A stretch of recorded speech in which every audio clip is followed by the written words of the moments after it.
Hey guys, I'm Brian. I'm Christina, and we have been living full-time for the last 3.5 years in this little truck camper. We are currently visiting family for the holidays and have been able to make some really exciting upgrades to our solar system.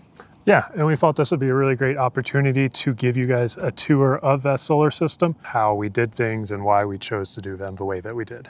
So I think let's jump into it. So we've been running 300 watts of solar on our roof, which has worked incredibly well when it's been sunny. But what we wanted to upgrade was adding more solar up here so that we could produce more power when it is either a little bit cloudy or like during the winter right now when the sun is much lower in the sky. So with this upgrade, we've now got two solar input options. We've got these panels that are up here on the roof and a ground deployable panel that we'll get to in just a second. But let's talk about these panels that are up here for a bit. What we are running up here are 100 watt Renogy flexible solar panels. The reason why we went with these panels over a rigid option is one, for the height. I know we've got this stuff here now, but having these up here just stuck to the roof really keeps the profile of the camper much lower. It also keeps this much lighter. If we had gone to a rigid panel, we would have had to have introduced some kind of rack system, and it just would have added some weight and some complexity and some cost to this system. Since we didn't record how we installed our 3 panels that are currently on our roof, we figured this is a really great opportunity to show you guys how we went about doing that. Before we stick this thing down, what I just did was on the roof, I cleaned with denatured alcohol the surface that I'm going to stick the panel to, just to be sure that there's no oil or dirt. I then did the same to the back of the solar panel to make sure that the VHB tape that I'm getting ready to stick to it will adhere properly. This is a little roller that's used to install sound deadening material, but I like to use it on this VHB tape because it needs a firm pressure to really bond well. So once when it's down, I just take this and roll it over that VHB tape, pushing down pretty firm. What I just did was I peeled up the leading edges of all this backing tape so that it's more easy to peel this once when one of the ends of tape is stuck down. Just a little trick I've learned to make it easier. So I'll start peeling off this tape. Start from right here.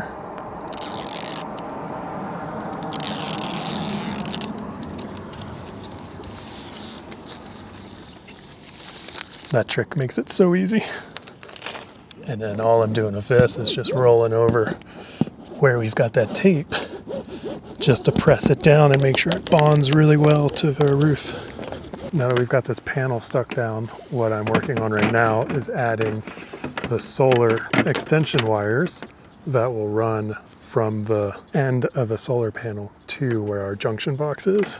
All of these panels are run in parallel. You can kind of see this massive wad of wires right here. Every one of these panels has a solar extension wire connected to them, and all of those wires run to a junction box right here. That's where all of the positives from each of these panels comes together, and then all of the negatives do the same. They're mounted on a bus bar. All the positive inputs come to one, all the negative inputs come to the other. While we're talking about solar, let's jump to the front. We'll go to our ground mount panel and I'll show you why we upgraded that and the benefits of that for our setup. Okay, so this is the Renogy 220 watt lightweight foldable suitcase panel.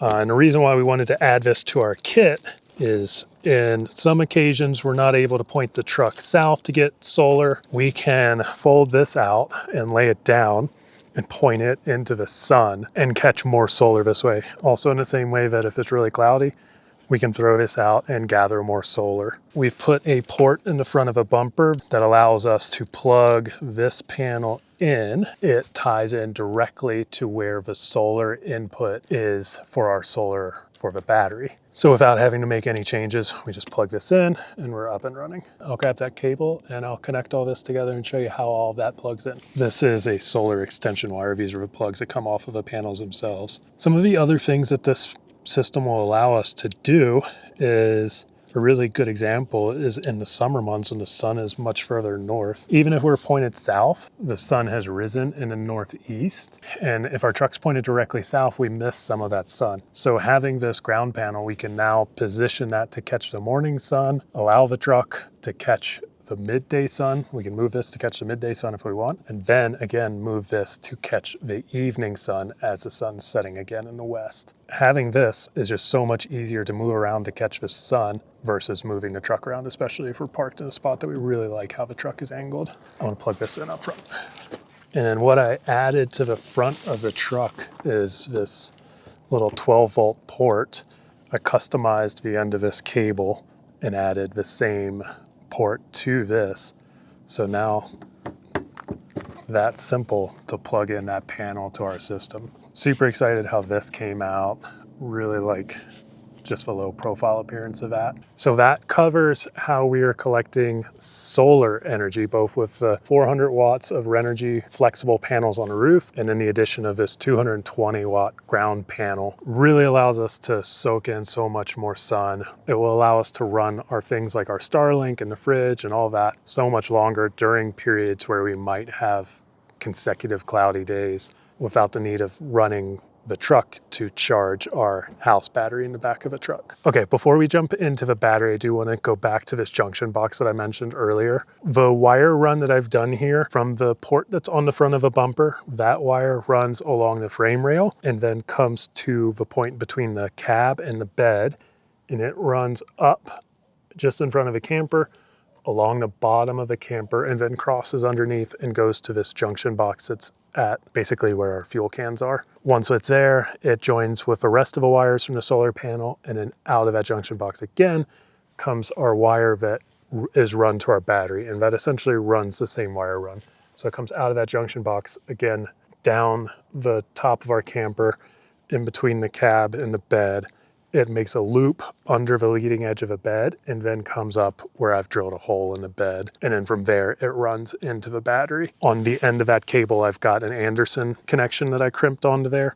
And that is what allows us to plug all of this directly into our battery. And what we've chosen to do back here is use a Goal Zero 1500X power station. And the reason why we chose that over using an individual components is that power station has built into it the charge controller, the inverter, the battery management system, a display, and all the 12-volt accessory ports, like all the USB plugs and that sort of stuff that you can use to run 12-volt accessories. We have been quite happy with this setup. It's worked well for us.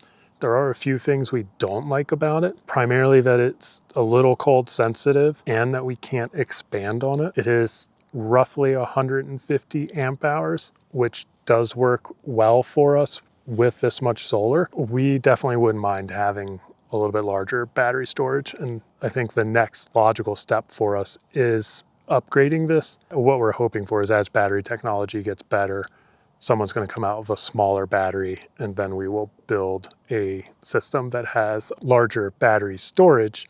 And then we can add on all those accessories like the charge controller and the inverter and so on, and customize those for our specific needs. The Goal Zero also has a Anderson connection very similar to the solar input that I'm using that we are utilizing to do our 12-volt system off of it. So into that Anderson connection, I've got a wire running to a Blue Sea 12-volt breaker system. It's basically like a 6-panel setup that we are running off of it. Our fridge, our Starlink at this point, a radio in the cab, and then a handful of lights and USB ports in various parts of the truck. And that has worked really well. There are, again, like Goal Zero has a couple USB ports on the front of it. We needed a little bit more than what they offered, so that was our solution for that. And that Blue Sea switch is breaker protected. So it gives us some circuit protection on those items just in case they overload. Real quick overview, that's our solar setup. We're super happy to have these 2 new Renogy panels, especially that ground panel. Really excited for how that's going to open up more options for us. 1, collecting solar, and then 2, kind of where we can park the truck and still get solar energy if we're not in direct sunshine or not pointed in the ideal direction for us.